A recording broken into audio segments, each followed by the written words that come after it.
warahmatullahi wabarakatuh. Waalaikumsalam warahmatullahi wabarakatuh.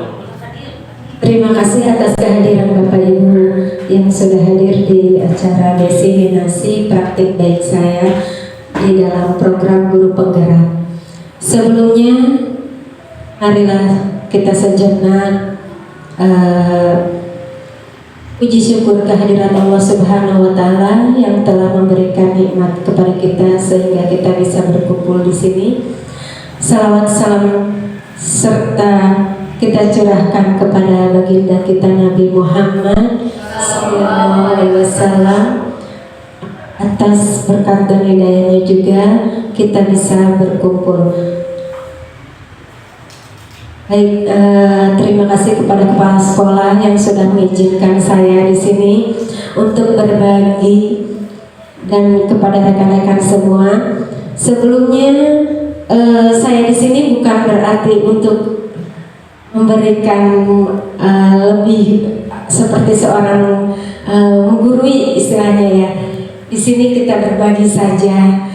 Ada kekurangan dari saya, itu kekurangan benar-benar dari saya. Mungkin kelebihannya itu berkat dari Allah Subhanahu wa Ta'ala. Jadi intinya di sini kita sharing aja tentang apa yang saya dapatkan. Kurang dan lebihnya juga minta masukan gitu ya.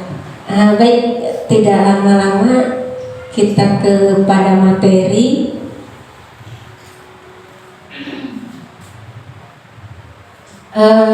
Praktik baik saya di sini di Guru Penggerak yang sudah melewati beberapa tahap. Pertama itu di modul 1.1, yang kedua modul 1.1 itu tentang pemikiran Ki Hajar Dewantara, yang kedua adalah 1.2 di mana kita menerapkan sebagai seorang guru memiliki peran dan fungsi kita sebagai guru. Lalu 1.3 itu tentang visi misi seorang guru. Kita sebagai guru juga harus memiliki visi misi untuk murid kita. Lalu yang keempat 1.4 nanti tentang budaya positif. Nah, dari rangkaian 1.1 sampai 1.4 ini, maka ini yang ada di pendidikan ke anak, karakter anak. Nah, bagaimana kita kepada anak didik menerapkan budaya positif gitu.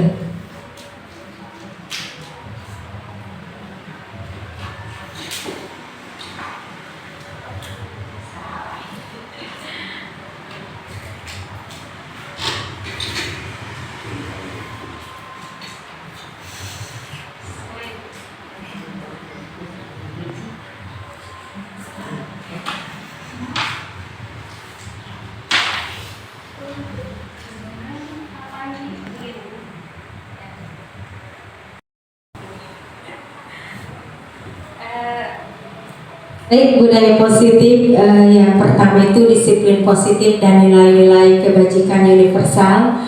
Yang kedua adalah teori motivasi hukuman dan penghargaan restitusi.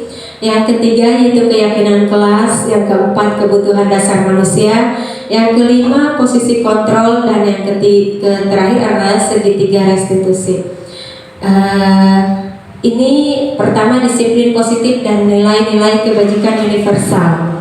Yang pertama adalah perubahan paradigma, lalu kepada makna disiplin dan juga nilai-nilai kebajikan. Nah, di sini pendidikan Ki Hajar Dewantara mengumpamakan bahwa sekolah itu diibaratkan sebagai ladang. Jadi kayak sekolah ini adalah ladang yang harus kita kembangkan, di mana kita harus menaruh bibit-bibit yang lebih unggul agar tanaman-tanaman itu lebih subur gitu. Jadi kayak sekolah ini adalah ladangnya. Siapa bibitnya? Bibitnya adalah siswa, benar. Siswa. Yang lalu siapa petaninya? Bapak dan ibu guru kita lah sebagai petaninya, bagaimana kita bisa agar peserta didik kita ini tumbuh menjadi pribadi yang baik, mencapai tujuan cita-citanya dengan tidak lupa kepada budi pekerti yang baik. Itu untuk menurut Ki Hajar Dewantara tentang pendidikan. Lalu ada sedikit uji coba. Di sini coba bayangkan kepada Bapak Ibu, kita umpamakan nih punya sesuatu hal yang berharga di atas kepala tangan kita. Nih. Nah, hal-hal yang berharga ini kira-kira kalau ada orang yang membujuk atau ingin membuka atau mengambilnya, kira-kira Bapak Ibu akan ngasih nggak? Ya. Jadi coba kalau kita umpamakan, bolehlah dipraktekkan antara satu guru dengan guru yang lain memiliki hal-hal yang paling berharga di tangan kita, lalu salah satu guru dari salah satunya merayu dengan sekuat tenaga ingin mengambil kepala tangan kita. Kira-kira mau ngasih nggak tuh? Tidak. Tidak ya. Nah, apa sih maksudnya? Kenapa kita punya ini nggak? Coba. Maksudnya kenapa kita bisa mempertahankan hal itu?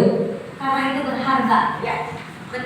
Betul Bu Nida. Karena memang intinya begini, perubahan dalam diri kita ini sebenarnya siapa sih yang bisa merubah? Adalah diri kita sendiri, ya kan? Kontrolnya ada diri kita sendiri. Jadi siapapun yang berusaha untuk mengambil hal atau membujuk dengan hal-hal yang jelek, kalau kita punya kontrol dalam diri kita dengan kontrol yang positif, pasti tidak akan tergoyah gitu. Nah, jadi yuk kita mulai merubah paradigma diri kita. Bagaimana di sini ada sifat kontrolnya. Bila kita ingin membuat kemajuan perlahan, sedikit-sedikit ubahlah sikap atau perilaku Anda. Nah, di sini bila kita ingin memperbaiki cara-cara utama kita, maka kita perlu mengubah kerangka acuan kita. Ubahlah bagaimana Anda melihat dunia, bagaimana Anda berpikir tentang manusia. Ubahlah paradigma Anda, skema pemahaman dan penjelasan aspek-aspek tertentu tentang realita. Jadi intinya adalah bagaimana kita bisa mengubah, bukan mengubah, artinya menerapkan apa-apa yang pada dalam diri anak didik kita. Kita harus memiliki kontrol yang baik, gitu. Nilai-nilai yang baik. Baik, di sini ke disiplin positif dan nilai-nilai kebajikan universal. Ada makna disiplin positif. Yang pertama di sini ada Ki Hajar Dewantara menyatakan bahwa untuk mewujudkan murid yang merdeka, murid harus memiliki disiplin yang kuat yang berasal dari dirinya ataupun berasal dari luar diri. Nah, artinya kita pernah sering sekali kalau mendengar kata disiplin itu, menurut Bapak Ibu apa sih yang terbayangkan? Patuhan, taat, ya. Artinya kita harus patuh dan taat pada sebuah aturan. Nah, itu dikatakannya disiplin. Tapi kalau disiplinnya diarahkan kepada hal yang positif ini, nih, biasanya kalau tadi taat, patuh, nah itu muncul dari diri sendiri atau emang ada faktor lain? bisa dari diri sendiri, bisa faktor lain. Ya, kalau yang dari Bu Nida katakan tadi bisa dari diri sendiri, artinya itu adalah disiplin positif, Bu. Jadi kalau dari orang lain atau apa itu baru namanya disiplin saja. Artinya ketika kita melakukan disiplin itu seolah-olah kita takut dengan sanksi, ya kan? Karena ada sanksinya.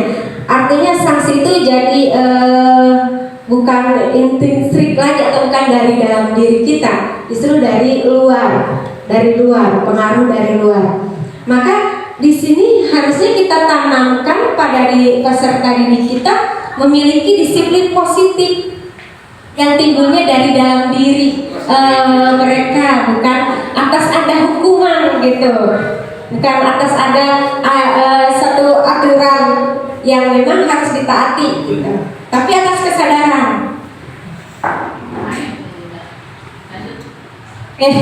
Di sini ada beberapa lagi dia dosen juga dalam bukunya menyatakan bahwa arti asli dari kata disiplin itu berkonotasi dengan disiplin diri dari murid-murid yang dapat membuat seseorang menggali potensinya menuju kepada sebuah tujuan. Yang seperti tadi saya katakan bahwa disiplin di sini harusnya berasal dari dalam diri kita. Ada beberapa yang mempengaruhi mereka melakukan disiplin tersebut. Ada 3 motivasi perilaku manusia yang bisa mengarah kepada posisi disiplin ini. Di sini yang pertama adalah nilai-nilai kebajikan universal. Nah, nilai-nilai kebajikan ini seperti apa? Nah, biasanya nilai-nilai kebajikan yang kebetulan saya sudah menerapkan di sini kemarin di kelas 7A dan B, harusnya dipasang kemarin itu di dalam di kelas. Hanya ada satu yang terpasang, yang satunya katanya belum selesai. Jadi Bapak Ibu bisa menerapkan posisi disiplin ini yang sudah dibuat oleh kesepakatan anak gitu. Nah, di sini ada posisi perilaku manusia. Biasanya nih orang-orang yang akan melakukan disiplin itu atas dasar perilaku. Yang pertama adalah karena menghindari hukuman, ya, atau ketidaknyamanan atau hukuman. Biasanya orang akan melakukan disiplin karena dia merasa ada hukuman, gitu. Ya, akan takut. Nah, biasanya orang ini akan perilakunya itu menghindari hukuman. Jadi artinya bukan dari dalam diri dia timbulnya, karena untuk menghindari hukuman itu. Itu baik nggak seperti itu? Itu justru itu agak kurang baik, Bu. Jadi kurang baik. Harusnya yang bisa kita tanamkan nanti ada di posisi yang ketiga nih.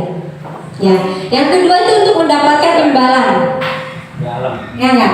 Biasanya orang untuk menghindari hukuman itu atas imbalan atau penghargaan.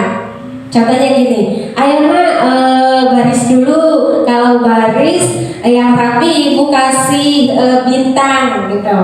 Nah, biasanya kalau di anak-anak SD kayak gitu. Nah, tapi kalau untuk di SMP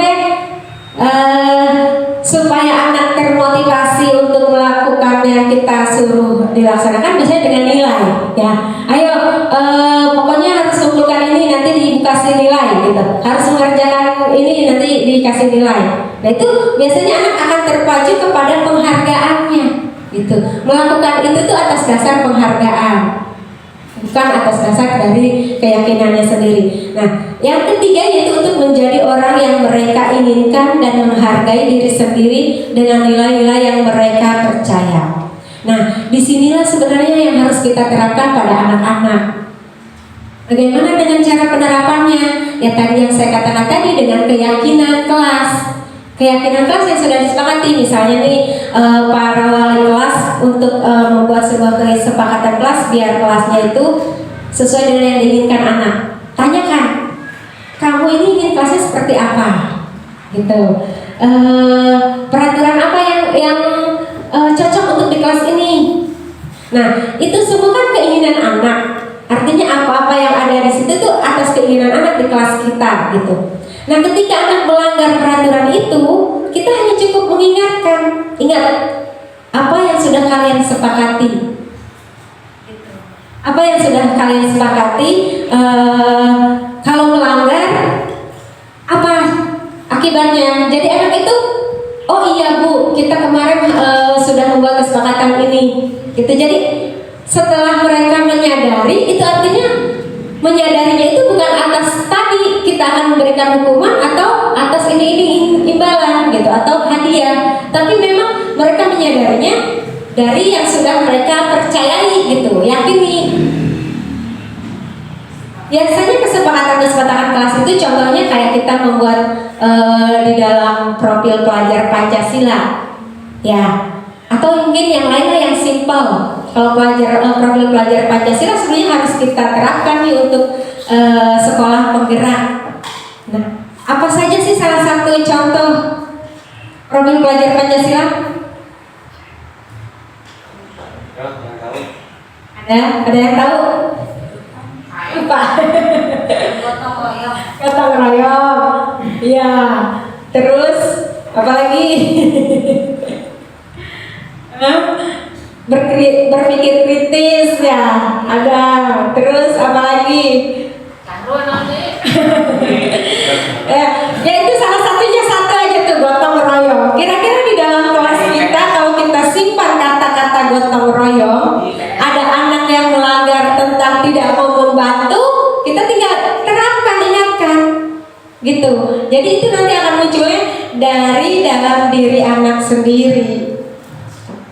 Ya, baik, selanjutnya tujuan dari disiplin positif adalah menanamkan motivasi yang ketiga pada murid-murid, yaitu untuk menjadi orang yang mereka inginkan dan menghargai diri sendiri dengan nilai-nilai yang mereka percaya. Jadi tujuan keyakinan kelas, tujuan apa yang sudah disepakati anak sebenarnya itu ya untuk membuat motivasi anak kita agar tidak terbiasa dengan hukuman atau tidak terbiasa dengan sebuah imbalan atau hadiah. Jadi lebih kepada motivasi diri sendiri agar memiliki nilai-nilai yang baik.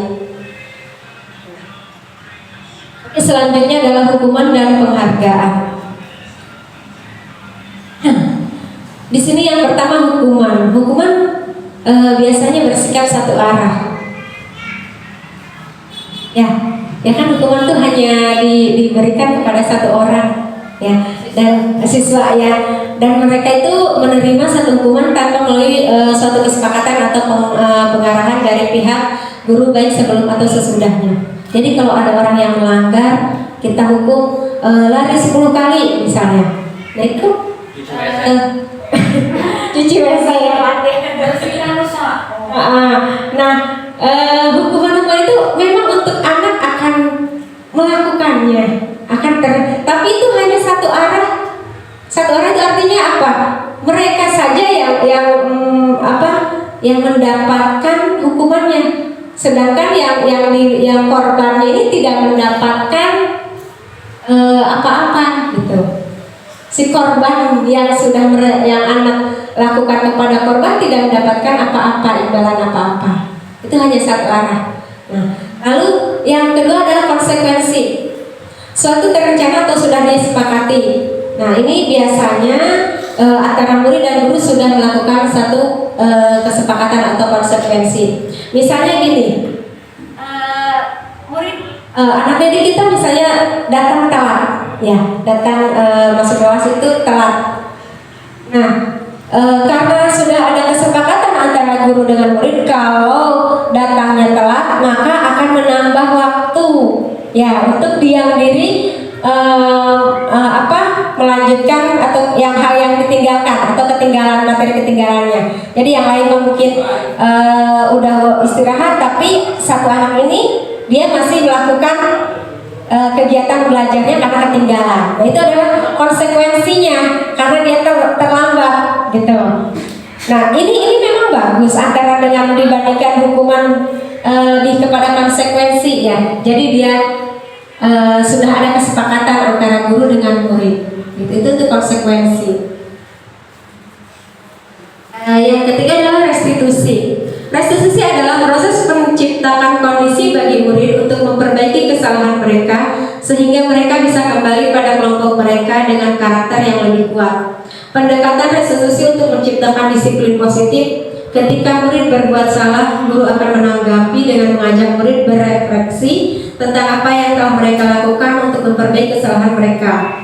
Nah, maksudnya restitusi ini yang dianjurkan Bapak Ibu. Restitusi inilah yang dianjurkan penerapan untuk anak disiplin di sekolah. Konsekuensi bagusan restitusi. Ya, lebih bagus kepada restitusi. Kenapa restitusi itu bagus? Karena di sini tadi anak itu akan merasakan disiplin positif, di mana dia merasa akan ditanggapi oleh gurunya, gitu ya. Kayak terus mereka juga melakukan refleksi menyadarkan diri sendiri gitu. Merefleksi itu kayak ngaca gitu. Sama kayak ini bimbingan konseling. Kayak gitu. Jadi kayak kalau anak melakukan satu kesalahan, kita panggil bukan langsung dimarahin atau dikasih sanksi, tapi kita panggil dan kita bimbing. Kenapa kamu melakukan kesalahan itu gitu? Apa yang menyebabkan melakukan hal itu gitu? Pasti punya alasan kan? Jadi kita untuk membangkitkan anak motivasinya kembali itu dengan pertanyaan-pertanyaan yang memang membuat anak itu tidak takut gitu. Dua, mereka merasa dihargai dengan ditanyakan terlebih dahulu kan itu mereka merasa dihargai gitu. Lalu dengan restitusi ini juga tidak satu arah, semuanya akan si korban akan merasakan pembelaan gitu istilahnya ya, atau mendapatkan perlindungan gitu, penggantinya kayak gitu. Jadi restitusi di sini anak akan diberikan dulu pertanyaan, ditanya apa penyebabnya, terus nanti dikuatkan dengan keyakinan yang sudah disepakati gitu. Kalau mereka oh iya, nanti akan timbulnya iya saya melakukan kesalahan ini. Lalu lalu apa keyakinan kamu gitu untuk apa yang harus kamu lakukan gitu. Jadi kepada anak lagi biar kamu kalau melanggar ini apa yang akan kamu lakukan gitu untuk memperbaiki. Jadi dikembalikan lagi ke anak. Gitu. Jadi misalnya kalau ada yang berantem di satu kelas dan mengakibatkan mungkin bajunya sobek atau kancingnya copot atau luka, nanti kita tanyakan apa yang akan kamu lakukan kepada si korban gitu. Jadi bukan arahan dari kita, biar mereka sendiri yang akan mengarahkan dirinya. Kalau mereka timbul, berarti mereka memiliki nilai positif baik gitu. Jadi Orang tuanya. Orang tuanya. memang itu sering terjadi, kita sering itu dan untuk menerapkan restitusi ini sangat berat karena pemahaman anak sendiri kadang kepada dirinya sendiri agak apa ya kurang. Pemikiran anak itu beda dengan ditanya anak ngomongnya kawan gitu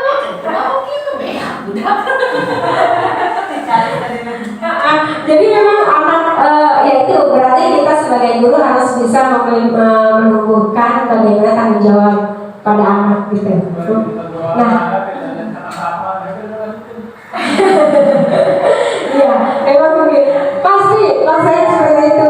Jadi intinya adalah kita harus membalikan tanggung jawab itu pada anak dulu. Kalau nggak bisa baru kita tambahkan, arahkan gitu.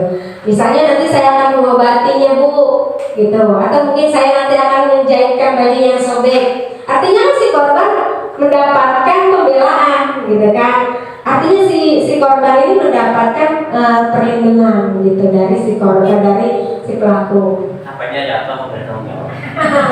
Nah itu yang benar. Itu kan wali kelas yang tanggung jawab. Wali kelas itu ya.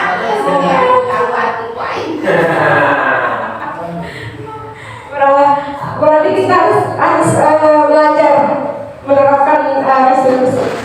Tapi nggak kapok-kapok padahal tanggung jawab. Iya benar ya. Diulangi lagi. Semua belajar juga nggak langsung instan loh bu. Pasti semuanya harus terus bertahap, gitu. Iya. Oke. Nama parna. Baik, ini adalah sedikit bagian hukum konstitusi dan restitusi. Nih kalau hukuman biasanya itu sesuatu yang menyakitkan harus terjadi. Ya, jadi menyakitkan si korban justru. Kadang akan timbulnya nanti dendam. Biasanya gitu. Itu hukuman. Nah, lalu sesuatu kalau konsekuensi sesuatu harus terjadi. Kalau restitusi itu merupakan pilihan, gitu. Pilihan anak. Jadi pilihan.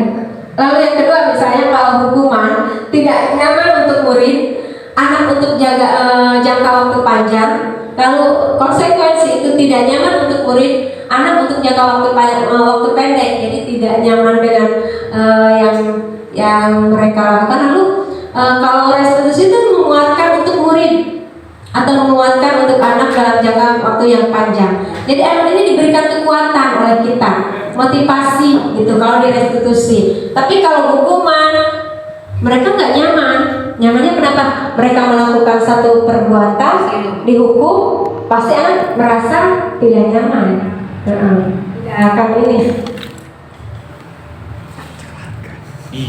Ada juga di sini korban mendapatkan keadilan. Nah, kalau hukuman ini si korban ini hanya satu keadilan aja dihukum, udah dia dapat sanksi, udah gitu doang. Nah, tapi kalau korban di dalam konsekuensi itu korban bisa diabaikan. Misalnya kalau datang terlambat aja, konsekuensinya ya korban akan diabaikan. Gimana? Yang lain tidak merasa dihargai gitu ya. Kayak guru aja kan, anak datang telat, kita sebagai guru diabaikan ibaratnya ya, tidak dihargai gitu. Anak ini datang terlambat. Nah gitu.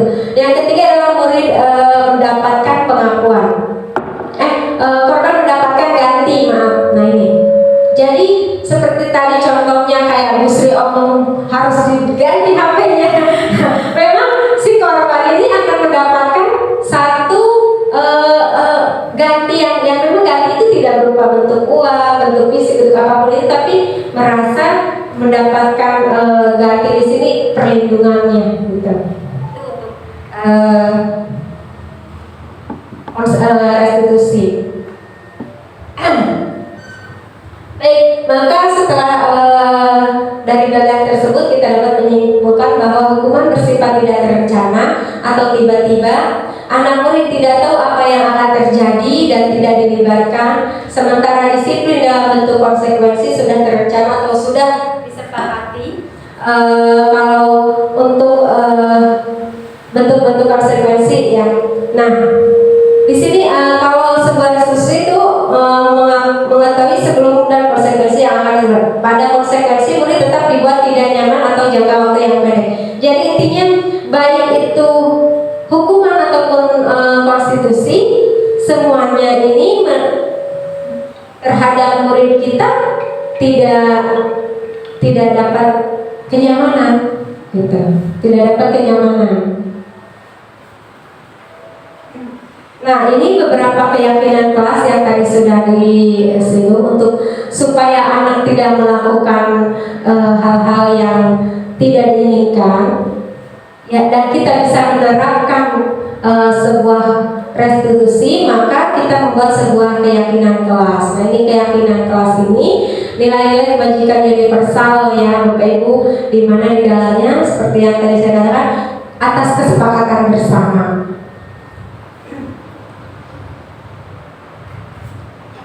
Balik lagi ya, sebentar.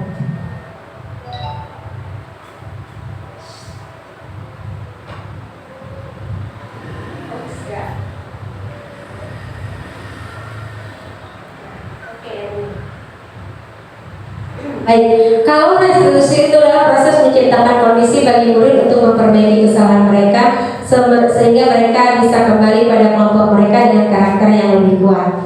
Ini jadi proses kolaborasi, artinya antara guru dengan murid ada kolaborasi, ada percakapan gitu dengan guru dan murid.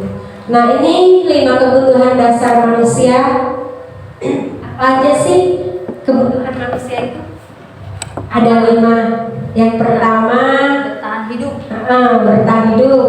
Yang kedua cinta kasih sayang. Nah, yang ketiga itu kebebasan. Yang keempat kesenangan, dan yang kelima kekuasaan. Nah, kira-kira 5 kebutuhan dasar inilah ada nggak dalam kita sering nggak mengatakan kepada hal ini sebelum belajar?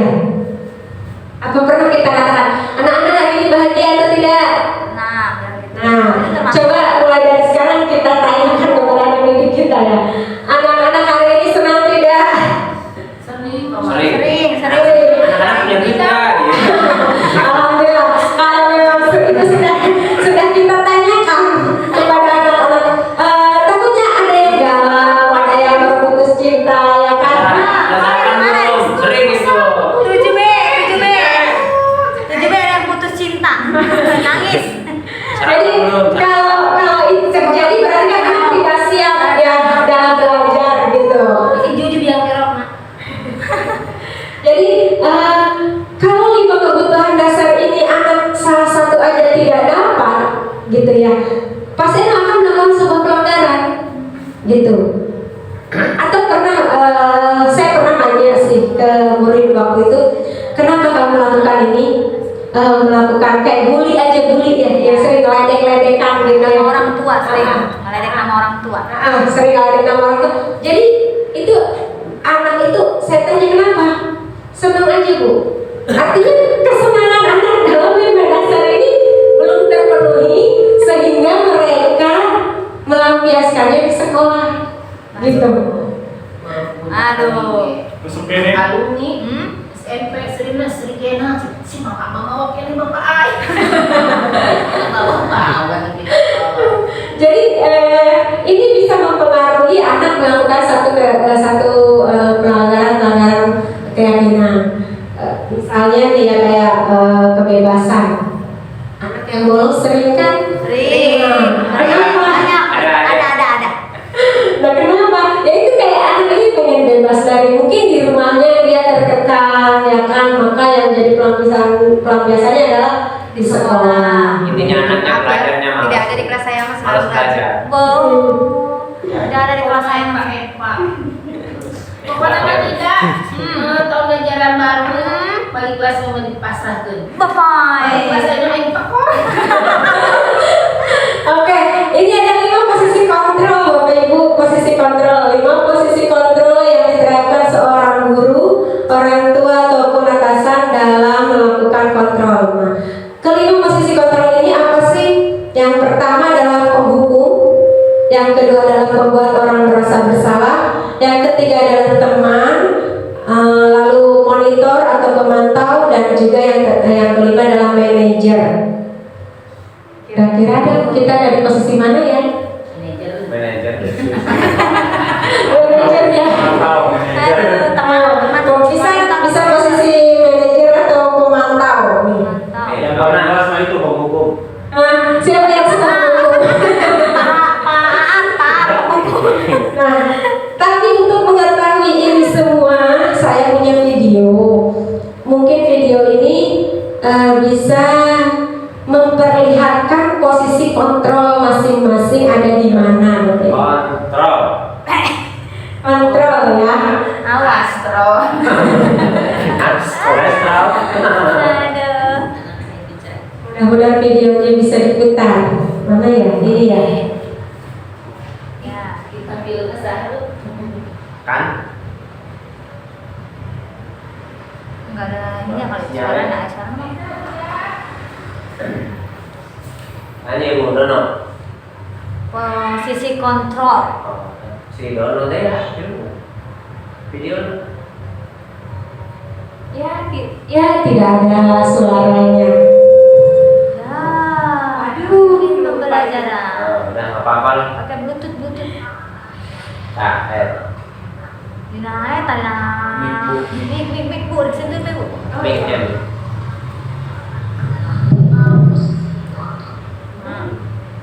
Di depan tadi bu. Nah. Pada video kali ini kita akan membahas tentang 5 posisi kontrol. Iya Bu. Apalan. Kira-kira. Let's go.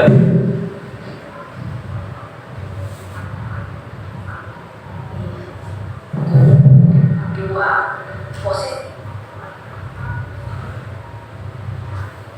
posisi teman. Posisi Hukuman, posisi membuat berdasar. Nah. Ayah-ayah gitu-gitunya.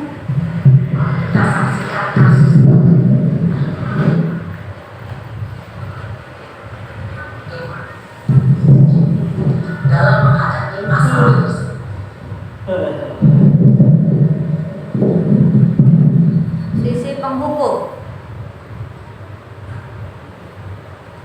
Aduh, udah telat.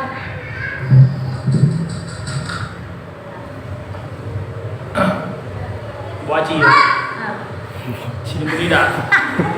Ada jemprengan dia. Hei, sini dulu. Lalu terlambat. Bibi. Iya sekarang sih. Dulu kita apa loh? Lagi. Deplon nama apa?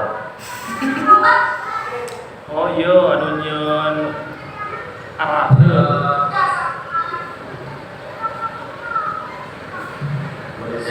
Jalan itu dulu kamu bakal. Iya, ini tuh ngelawan. Dua kali. Jangan basket bu. Kenapa? Kamu lagi, Bu. Beraninya jawab. Sudah terlambat, masih berani jawab pula. Kenapa? Keliling lapangan basket 5 kali sekalian. Biar kamu. Cepat.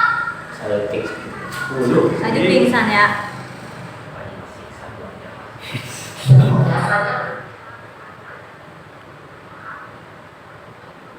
Lah gitu tak. Gitu. Kuncinya Bisa berupa fisik maupun kadang kayak kadang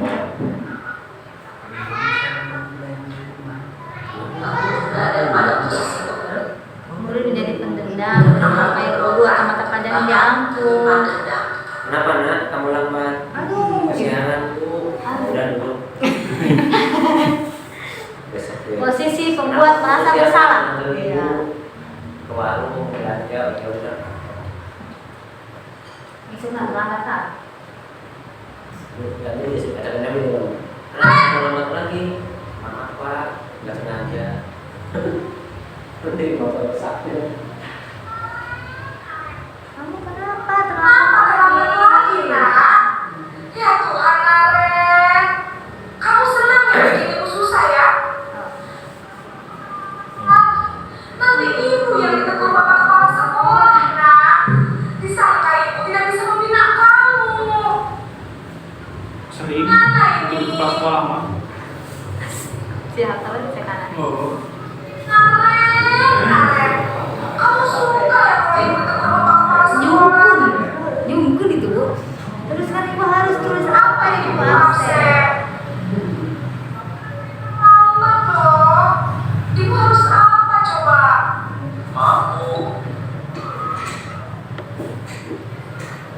Kali jangan bikin ibu susah lagi ya, nak ya. Sekarang dia ngomong saya suka lain deh kayak lambat juga. Bisa jantungan ibu katanya. Karena cepat ke kelas. Maaf ya bu, ya udah masuk kelas. Aduh, kenapa nih guru gitu banyak enggak? Membuat merasa bersalah. Cenderung melembut, tenang, namun kata-kata yang menyalahkan murid.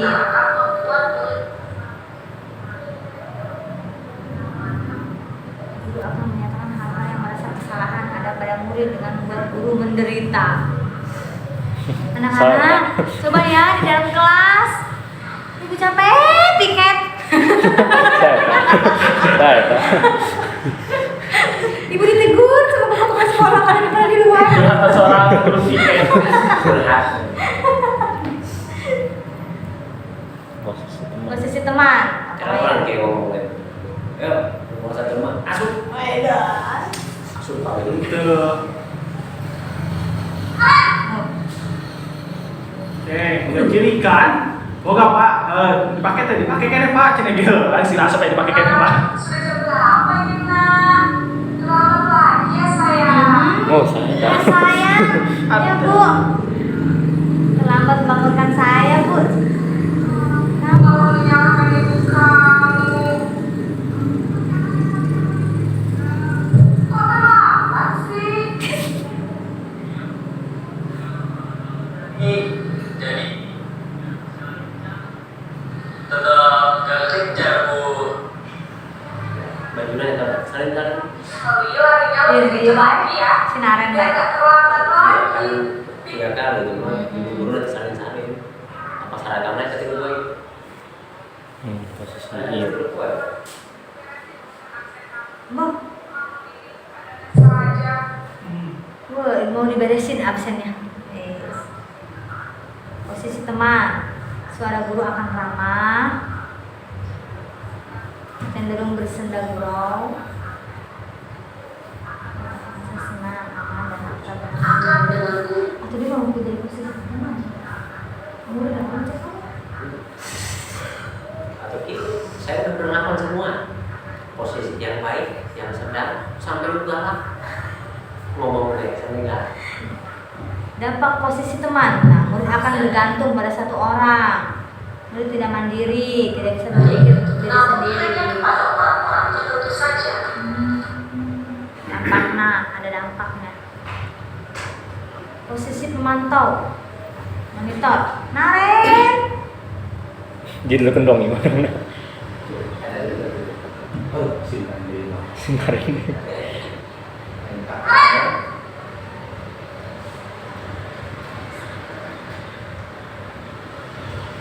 Naren, apa peraturan sekolah kita tentang jam berapa kita harus masuk sekolah, Nak?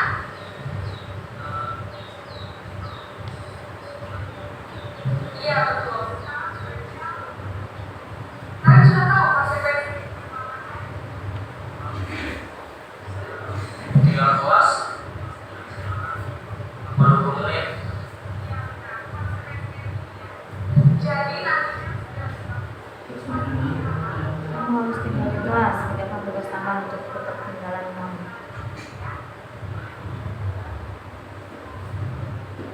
Oh, air-airnya konsekuensi nah. tunang atau data Yang dia orang mah bisa nambahkan udah lama lagi ya. Ini lain tidak kamar lagi di rumah. Bisa sinaran ngajak sinaran. Satu juga. Cenderung formal. Posisi manajer.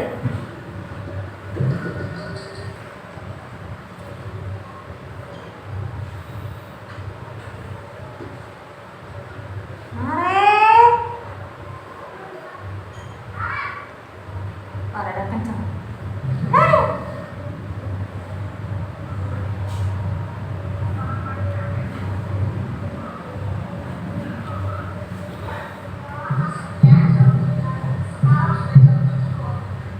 jadi sekarang bagaimana? Maaf Bu, tes malam. Baiklah. Sekolah yang mana ya?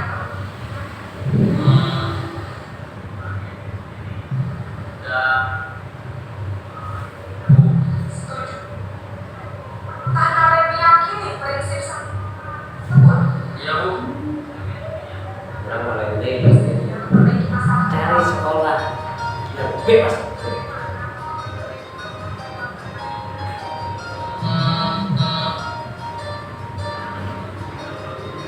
Malam saya.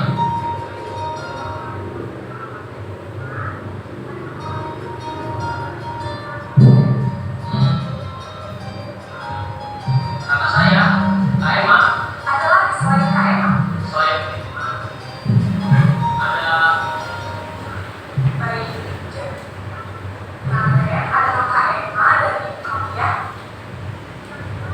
Bisa alam kapan Naren? akan segera saya lakukan. Jadi Naren akan setel alarm untuk bangun besok pagi dan kan oleh kakak dan ibu dan Naren ya. Udah lakukan Naren? Tidak terlambat bangun lagi. Terima kasih untuk kerjasama kamu. Sekarang kamu perlu kembali ke kelas untuk lab. Nah, bener. Tim manager adalah posisi memiliki sikap, yaitu bertanggung jawab dan dapat memecahkan masalah. Dapat dipercaya. Adalah agar murid dapat berefleksi hanya itu dengan tulus memberi, sehingga membuat murid dapat belajar dari kesalahannya dan menyelesaikannya. Setelah mengamati adegan ke-59 posisi kontrol. Kira-kira posisi mana? Kira posisi mana pada diri ya? Mana yang dapat menunjang motivasi intrinsik? Memang posisi ideal yang dituju setiap akan disiplin positif.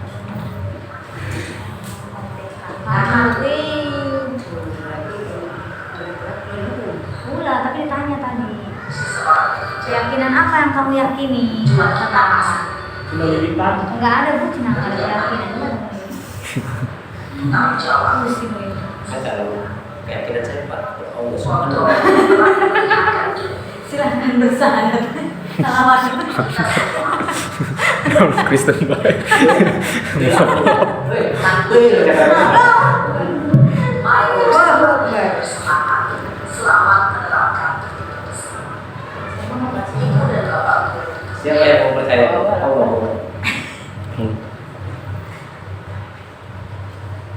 Tadinya udah ngomong. Pastilah. Kita atas sebelah. Sudah kita tahu. Untuk kenal dan cinta ya. Udah itu. Nah. Membuat orang merasa bersalah. Kamu ya Jadi udah jelas ya Bu ya. Bapak Ibu udah jelas dengan video tadi. Ya. Sepertinya tidak perlu dijelaskan satu persatu nih apa itu sebagai apa. Kira-kira kita sudah ada di posisi mana ini Bapak Ibu? Membuat merasa bersalah. Ada yang lain lagi? Gurunya yang bermasalah. Ya, memang untuk Salah, menerapkan disiplin positif ini terhadap anak didik kita sangat berat ya Bapak Ibu, dimana kita harus bisa memiliki posisi kontrol sebagai manajer dan muridnya pun sebenarnya harus memiliki nilai-nilai keyakinan yang sudah diyakininya gitu supaya kita bisa menerapkan semuanya.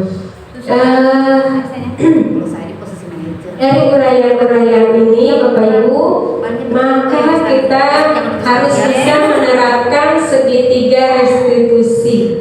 Nah, di mana segitiga restitusi ini dia mengembalikan kepada kepercayaan dirinya. Ada tiga itu. Pertama dia akan mengembalikan kepada kepercayaan diri kepada anak didik. Nah, ini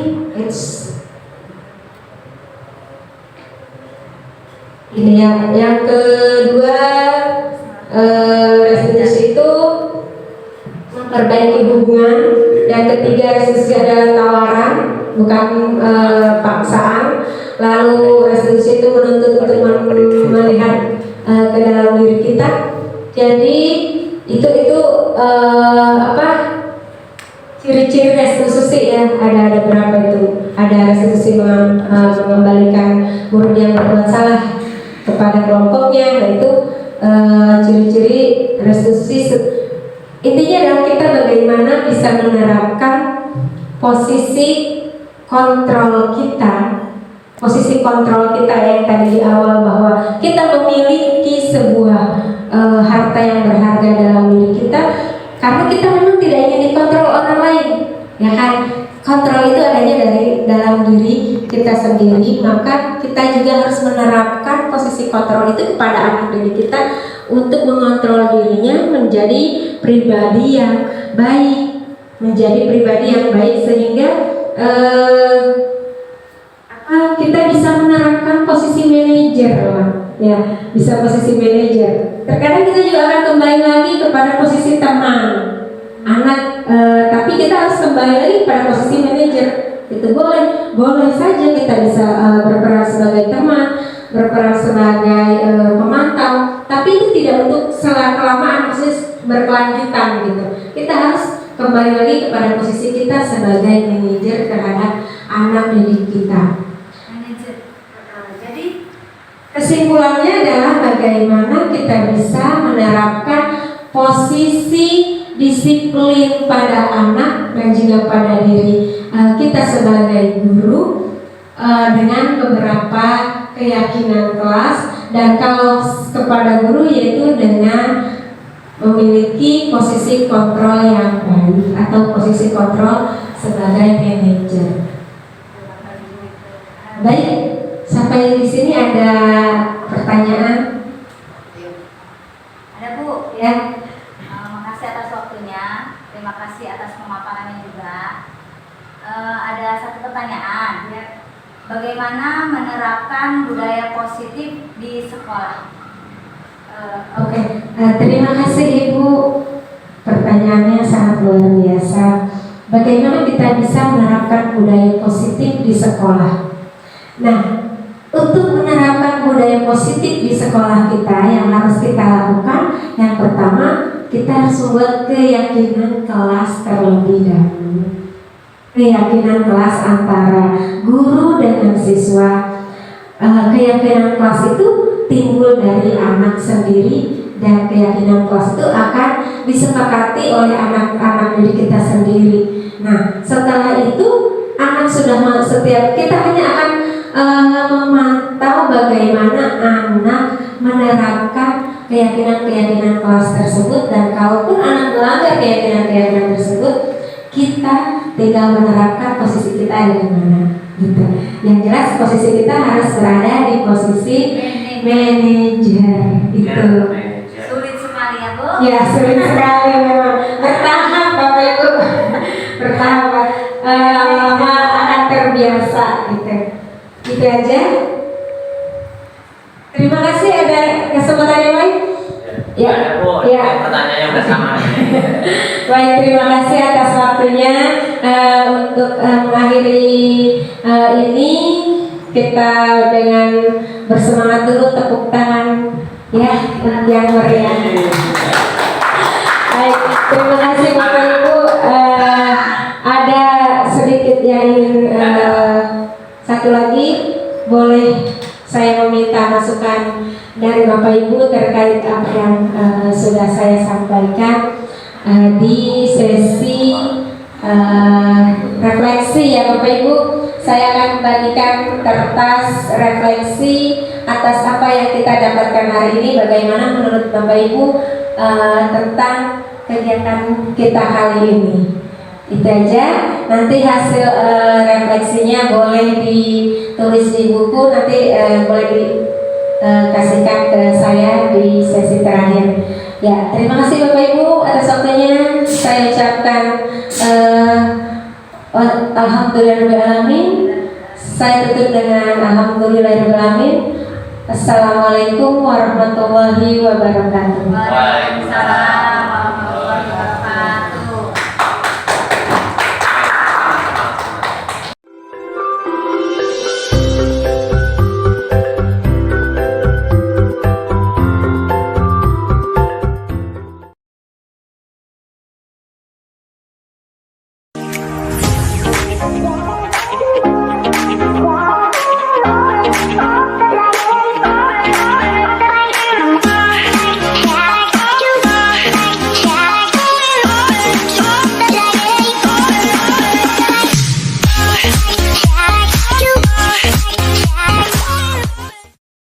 Assalamualaikum warahmatullahi wabarakatuh. Waalaikumsalam warahmatullahi. Terima kasih untuk pemaparannya dari calon guru penggerak Ibu Sophie yang sudah memaparkan materi tentang budaya positif di sekolah. Setelah mendengar penjelasan dari pemateri, saya jadi mengetahui khususnya tentang 5 posisi kontrol yang harus diterapkan oleh guru di sekolah. Jujur yang awalnya saya menerapkan merasa bersalah ke siswa, sekarang saya tahu bahwa posisi kontrol yang baik itu harus menjadi manajer untuk siswa. Semoga dengan pemaparan yang telah dijelaskan pemateri, saya bisa memperbaiki diri saya khususnya dalam memposisikan saya sebagai pendidik menjadi posisi kontrol yang paling baik, yaitu menjadi manajer untuk siswa, tidak menghukum, tidak memberikan konsekuensi, tapi memberikan restitusi untuk siswa. Itu saja mungkin refleksi yang bisa saya dapatkan dari pemateri hari ini. Sekian dan terima kasih. Billahi taufiq wal hidayah. Wassalamualaikum warahmatullahi wabarakatuh. Assalamualaikum warahmatullahi wabarakatuh. Saya Ina Hatimah dari kelas 7A ingin menyampaikan bahwa setelah melakukan keyakinan kelas bersama Ibu Sophia, saya merasa senang karena kelas menjadi lebih nyaman dan tertib. Terima kasih. Wassalamualaikum warahmatullahi wabarakatuh.